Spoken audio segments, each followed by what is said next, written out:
slowly and gently bring the palms of your hands together at chest level in Namaste. And gently rub the palms of your hands against each other.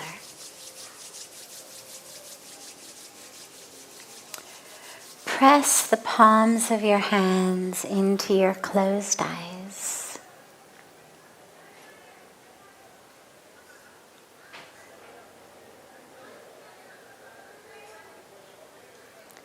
And slowly lower your hands and open your eyes.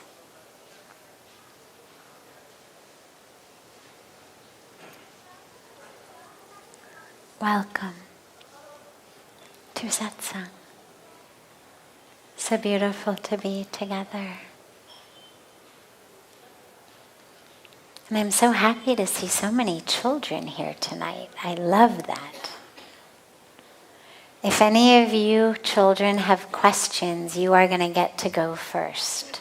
So just think about it. Be ready if any of you have any questions. First, we start, as always, with a question that comes in advance from our online audience joining us through this beautiful gift of technology. And then we'll open it up to any questions that any of you might have.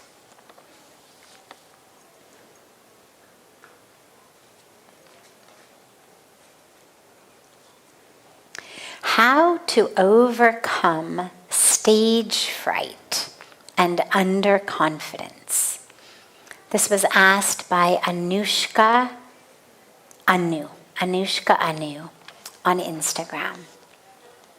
So Anushka, you are not alone. It turns out that amazingly the number one fear that people have is actually public speaking. Which is kind of ridiculous because we really ought to be a lot more afraid of things like guns. But when you survey lots and lots and lots of people and do psychological and scientific research on fear, what they find is that the number one fear that people have, more than things like guns that actually kill people, is public speaking. And we've spoken about it in here in the past, in that the fear that we have either is a fear of physical death, so people have a fear of heights or closed spaces or deep water or snakes or, all of the different things that people have phobias of are really linked to things that are harmful to us, things that actually could kill us.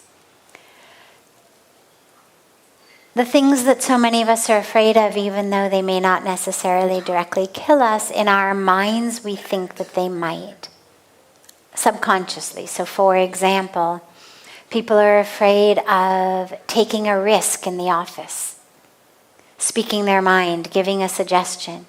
Why? Because in their mind, they subconsciously go, I give this idea, my boss rejects it, thinks I'm stupid, I end up getting fired. When I'm fired, then I don't have any more money. If I don't have any more money, then I'm homeless. If I'm homeless, then eventually I die. And so they stay back from taking risks of things that seem relatively harmless because the mind has already gone from offer a suggestion in the workplace to die in a gutter someplace, starving and homeless. But the type of fear that Anushka's asking about, to me, is a much more interesting type of fear, which is the fear, essentially, of ego death. Because we say it a lot. We say things like, oh my God, I was going to die of embarrassment. Now, nobody actually ever dies of embarrassment.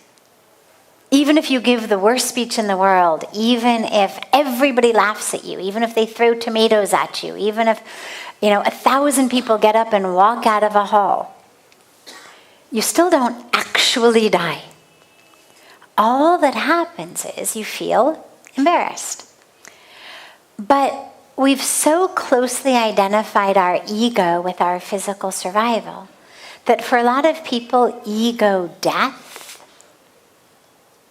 is as scary as physical death. So, Anushka, the way to overcome this is to realize it's only the ego. The worst that happens, the absolute worst that happens, is आशीष भैया उनको जरा बता दीजिएगा ना, वो थोड़ा सा बंद कर देना, अपने आप कर दिया करो ना. The worst that happens is you feel embarrassed. No problem. It's happened to all of us. Worst that happens is you think that you didn't do a good job. You forget your lines, you forget your speech. Say something silly, people laugh. It's okay. It's happened to everyone. It's happened to everyone. Do not worry. What you should be much more worried about is not having the courage to actually share your beautiful gifts with the world. And if you have no interest in ever being on a stage and public speaking or singing or dancing or acting or all the things that people do on stages, that's fine. There's no rule that says thou shalt become a public speaker or an actor or a singer or a dancer. There's lots of really, really, really happy, fulfilled people in the world. The vast majority of them who have very meaningful lives, who never get up on stage and do anything. So it's not that you have to do it, but if you have an urge, a yearning to, because you feel that you have a gift you want to share, then don't let your fear stop you. Then you've got to honor that gift. And if you get laughed at, if you get booed off a stage, or as I said, tomatoes are thrown at you, or everybody walks out, whatever it may be, well, you keep really good company, because Albert Einstein failed math. There's all kinds of great stories of people who became Nobel Prize winners, super, super, super famous actresses, super famous authors whose manuscripts were rejected like 60 times from every publisher they ever sent them to. People who were told, you can't act, you can't sing, you can't play basketball, you can't do math. And then they go on to become Van Gogh or Albert Einstein or some super, super, super famous, brilliant, successful author. So if you've got a calling, your responsibility is not that people should love it. Your responsibility is just you should put it out there. That which people respond to, they love it, they don't love it, that's their karmic package. And this is true for everything in life, not just public speaking. Not just any gift that we're putting out publicly. This is true for everything. We are called in our dharma to be this vehicle, this instrument of the divine flow on earth. And that takes different forms in each of us. It's like electricity comes in different forms based on different things. The electricity comes through the microphone in one way, through the lights in another way, through the camera in another way, through the speakers in another way, through the fan in the summertime in another way. Same electricity. But just because the appliance is different, from when you get sound, from when you get light, from when you get something else, get toast from a toaster, right? Same electricity though. It's not like here's the toast electricity or the smoothie electricity. It's just electricity. One divine flow. But we all get to be different types of instruments. And all we are here to do is to be that instrument. That which happens, people love the toast that you made or they don't. They love the sound that comes out of the speaker or they don't. They love what they see under your light or they don't. That isn't your responsibility. Your responsibility is not their reaction or the fruits of that labor, as Bhagwan Krishna speaks about in the Bhagavad Gita. Your responsibility is just do your duty. Share your gifts, take the risk, have the courage, open your heart. So Anushka, if you are not interested in being on a stage, no problem, don't worry about it. Do whatever it is that you feel called to do. But if you do feel called and you're just nervous, then get yourself up there. No matter how nervous you feel, get yourself up there. And I'll teach you a little secret that I remember being taught when I was 8 years old in summer camp. And the summer camp I went to used to do musical performances every year. And I remember my very first year at camp being in the performance, and we were all very, very nervous, of course. And the director gave us a tip. And the tip was, picture that everybody sitting in the audience is sitting there in their underpants. And if you picture that the audience is sitting there in their underpants, then they no longer seem very threatening. Now, Anushka, I don't know how old you are, and you may be too old for that particular example, but it worked very, very well at that time. But try it. Try it and see whether that makes you feel less afraid to get up on the stage. And if it turns out that you're too old for that particular tip, then when you get out there, just take a moment before you start to speak or sing or dance or whatever you're going to do. Just take a moment and offer a prayer to God that's just, empty me. Just empty me. You flow through me. You be that electricity. I'm just your appliance. And just flow through me. And you know what needs to be done. And then just offer it to the divine. And one last thing, Anushka, is you have to send us all a video of you on stage the first time. Whatever you're doing on that stage, be sure to send us a video so that we can all support you and love it and tell you how absolutely beautiful it is. Wonderful.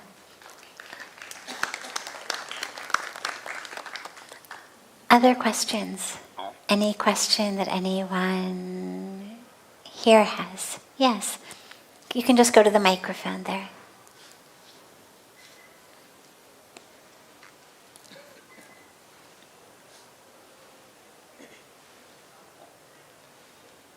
Javier? Hindi's fine, English is fine, either way.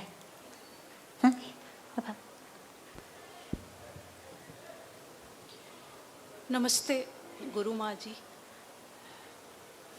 मेरा सवाल ये है कि मेरा बेटा study abroad करना चाहता था, बीच में उसकी रिफ्यूज़ल आ गई। उसके बाद मैंने बहुत हाथ जोड़े, चलो इसका हो जाए। अब वो चला गया कनाडा। पहले उसको भेजने के लिए परेशानी थी, अब वो चला गया तब परेशान। कोई हल नहीं मिल रहा कि उसको पास बुला के ठीक है या वहीं पे कैसे अपने मन को समझाऊं as a mother. Beautiful. So I'll just translate the question for those of you who don't speak Hindi. She said, my son has gone abroad to study. She said he really wanted to go, and First, when he applied, he got refused. He didn't get accepted. So then I prayed that he should, get accepted. Now he got accepted and he's gone, and now I'm miserable. And how to, from a mother's perspective, how to take care of that.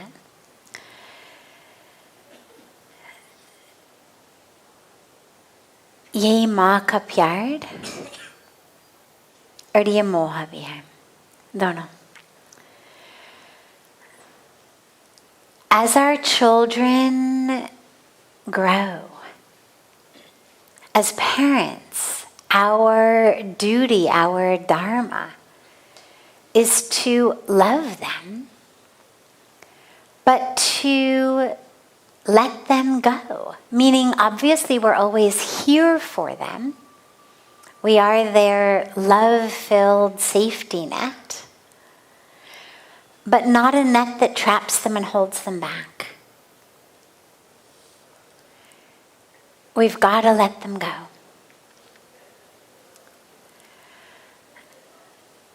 And I know it's hard, and that's your love. You've done your job. You've given him the sanskaras. You've given him the values. You've given him the ethics. Now you have to just have faith in that. The best thing to do, honestly, is get yourself really busy doing something else. You're very young still. You've got, I imagine, a lot of skills, a lot of abilities, a lot of ways that you could help others. If we've spent 15, 20, 25 years at home being just a full-time mother, it's very, very, very difficult to figure out, well, now what? But that's exactly what you need to do. Get busy. Use your skills, use your ability, use your time in service of others.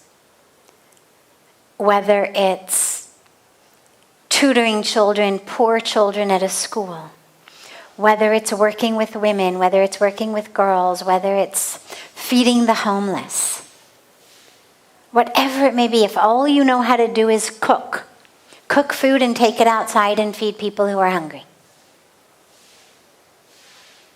So even if you don't have any other skills, cook food, take it out and feed poor people. If you can teach reading, if you helped your son with his homework, if you taught him to read, if you know basic math, volunteer as a tutor for kids in poor areas. We have so many of these, the government Anganwadis, which are the government schools in slum areas, which are fine as far as, a government primary education goes. The dilemma is with kids who are really poor, they don't always get it. And if you don't give them a lot of extra tutoring, they never reach anywhere. So go out and get yourself a job. Volunteer job. Tutoring kids who need extra help. Spend a few hours every day in the afternoons. Or help out and, get a volunteer job helping out in some, NGO or government school or whatever where they're teaching kids. You can come and help out in our schools. But find something to do that utilizes your time and makes a difference in the lives of others. Now you get to be a mother to many, many, many more. Okay? Pray for your son. Just hold him in your heart, hold him in your prayers. But don't call him every 5 minutes. And don't panic if he doesn't text you for 2 hours. You've got to just learn to take deep breaths and set up a time. Cell phones have become great, but they've also become menaces. When I was growing up, without cell phones and I was traveling, we had a rule that I would call home once on Sunday evenings. That was it. Sunday evenings, I knew, call home. During the week, nobody worried because she knew I'll call Sunday evening. Now the problem is the mother sends a text message and an hour later they're like, oh my God, koi response abhi tak aaya nahi, kya hua? Mar gaye hoga. And then you panic. Just because you have a cell phone doesn't mean that it should become that chain that makes him stuck. Set a system. Once a week, twice a week. Set a time. And other than that, busy yourself in other areas. If he needs you, you're always there. But don't message him every hour. Don't ask him if he's had lunch or dinner and what he ate every day.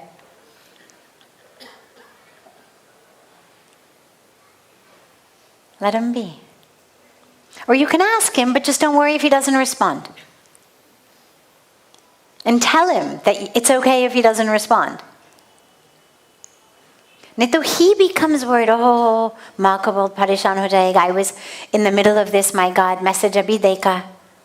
My mother must be very worried. Then you're sitting here, but you're causing him stress over there.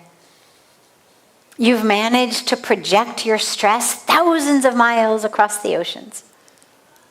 Don't do that. Meaning, so the first question is there a purpose to life?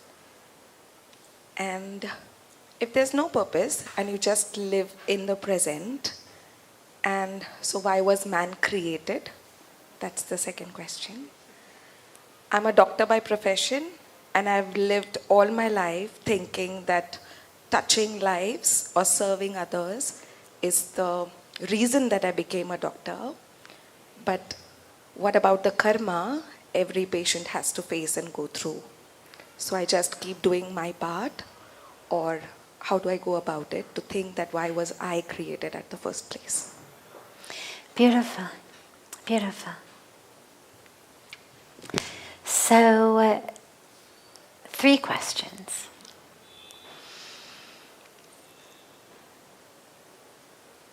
Living in the present does not mean hedonism and decadence. A lot of people think living in the present means simply eat, drink, be merry. That's not what it means. When we say be in the present, not the future or the past, it's not that the future or the past isn't relevant. It's that ultimately our highest goal of life is what we call God realization or self-realization or moksha or enlightenment. Now that can only happen in the present moment. And it can only happen when the mind is not full of thoughts, of fears, of desires. It can only happen. Yeah. Bhaiya, aap jao. Aap jao. Baat karo. It can only happen when the mind is still. That's why we say be in the present. It's not that the future doesn't matter or the past doesn't matter. It's that all of that which we want to, need to, are born to experience in life can only be experienced when we are in this present moment. That's why we focus on the present.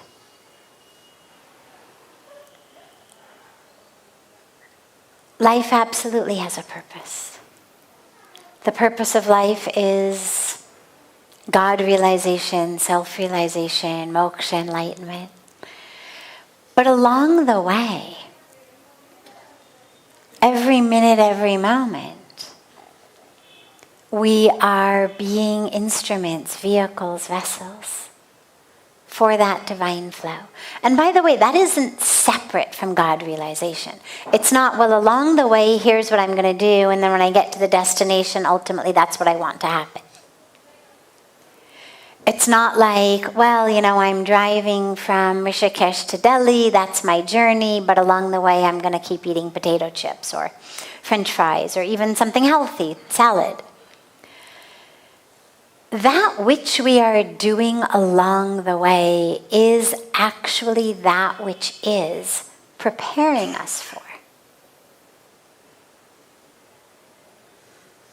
purifying us for, readying us for that ultimate destination.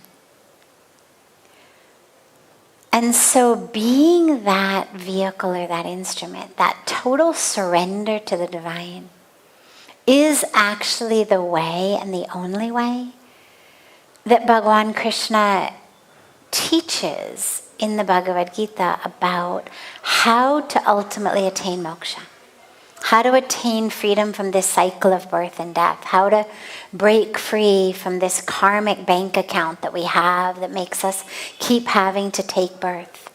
Well, the only way is that surrender. Well, what does surrender look like in action? We become an instrument, a vehicle, a vessel. It's just, okay, God, here I am. It's what we call nimitta matram bhav. That bhav of being an instrument. And it's interesting because, we reference it in this beautiful teaching in the Bhagavad Gita, but it's actually very, very, very similar, almost synonymous with the prayer of St. Francis of Assisi.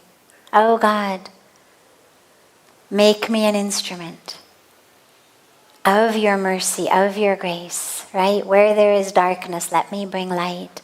Where there is despair, hope. Same thing. It's a prayer of, let me let you flow through me. Let me stop being an obstacle to your flow. Let me empty myself. That is ultimately that purpose of life. And so along the way, we keep letting go and surrendering and letting go and surrendering. But you can only do that when you are present in the moment. If I'm stuck in the future and I'm thinking, oh my God, what's going to happen tomorrow when I meet those people and that meeting is going to be awful and oh my God. Well, I'm not surrendering. I'm not here now asking the universe how I can be used. I'm in tomorrow. Or even if it's the good side of tomorrow, oh my God, that's going to be so great. We're going to go out for pizza and it's going to be so yummy. Oh my God, I can't wait to see those people. So even if you're excited about the future, it's still the same thing.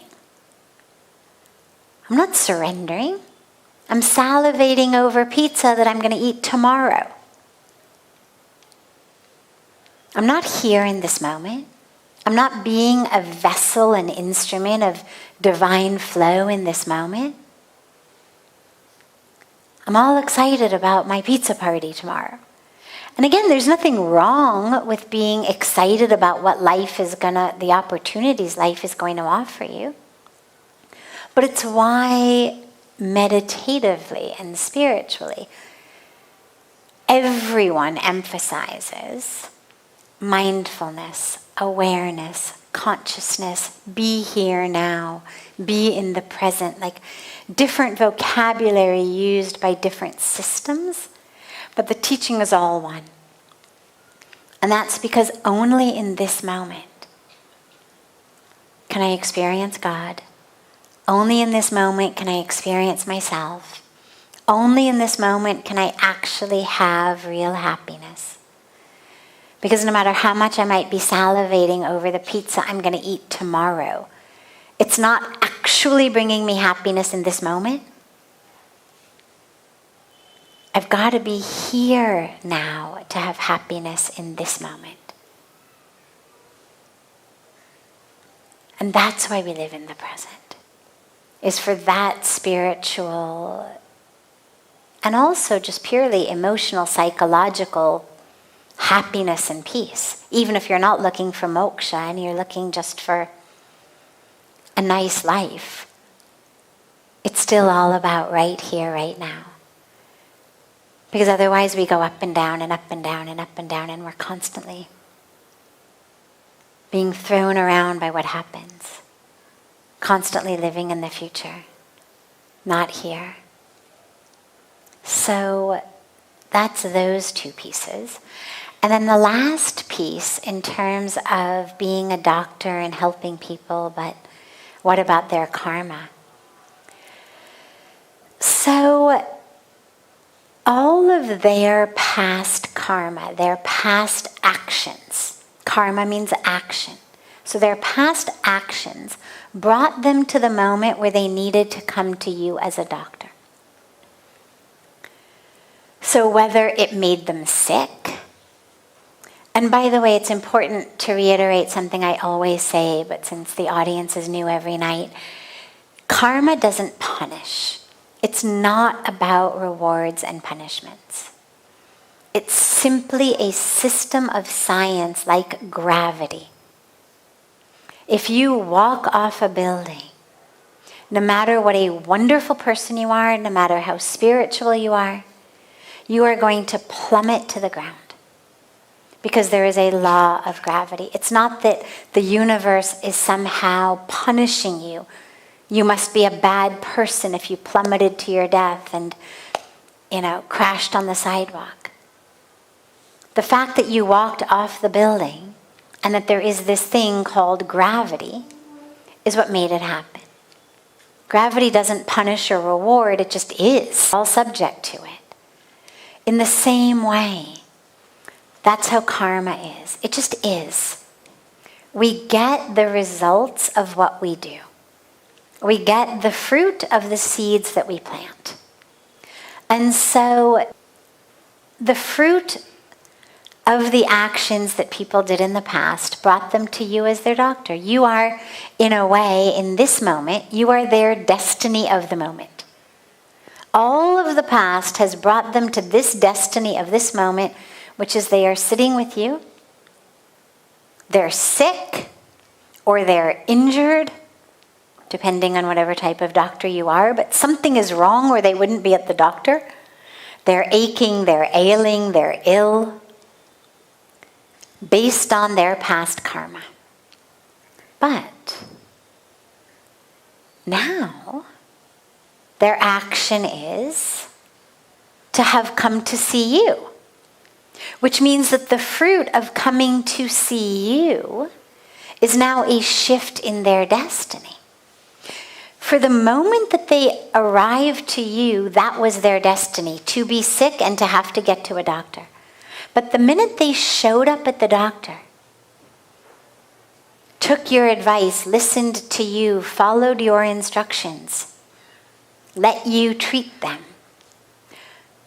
were compliant with your treatment, those actions now give birth to a whole new set of karmic fruit, which hopefully by God's grace and with your beautiful seva is health and wellness and ease. So you don't have to concern yourself about their past karma. That's why they ended up in your lap. Now you only need to concern yourself about helping them bring forth the new destiny through new karma that they're doing. You need to be the one to show them what type of karma they need to do to have a different destiny next week, next month, next year than they have in this moment. That which we've done in the past has brought us here, but that which we do here is creating our future. So you get to play that beautiful role of helping them craft and create a whole new future. Beautiful. And thank you for your work. Have a beautiful, beautiful rest of your evening, everyone. And by the way, just should you, by chance, happen to be an eye doctor, we are having a free eye care camp here next week with our Dr. Manoj Patel, who's a very, very, very esteemed and renowned eye doctor from America, and a team coming in from Australia. So should by any chance that be your specialty, or should you want to be part of that camp, the camp is starting in just a couple of days. Have a beautiful rest of your evening. A beautiful day to our family joining us from all over the world. And so much love to you all, and I look so forward to seeing you all again tomorrow night.